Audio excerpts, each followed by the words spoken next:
কি রান্না করলে গো? হেভি গন্ধ বেরোচ্ছে। গন্ধ পেয়ে গেছিস?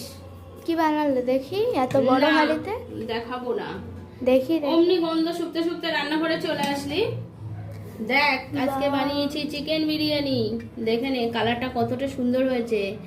ডিম দিয়ে এগ চিকেন বিরিয়ানি পুরো দোকানের মতন বানিয়েছি, দেখেছিস? দেখ এটাকে খুব সুন্দর করে কাটতে হবে কিন্তু। দেখ এটা চিকেন বিরিয়ানি করে নিয়েছি, আর এখানে এক থালা কিন্তু স্যালাড করে নিয়েছি। দেখ আজকে কি দুপুরে এটাই খাবো? হ্যাঁ, এটাই হলো আজকে দুপুরের মেনু কিন্তু। এই হেভি হয়েছে না বিরিয়ানিটা? বল, হেভি হয়েছে কিন্তু জানিস? একদম লাইট। গরম গরম গরম গরম এক হাঁড়ি চিকেন বিরিয়ানি। তাহলে আমাকে খেতে দিয়ে দাও। এখনই খাবি? হ্যাঁ দিয়ে দাও তাহলে। দাঁড়া, বিরিয়ানিটা খুব সুন্দর করে আগে কেক কাটি, তারপরে তো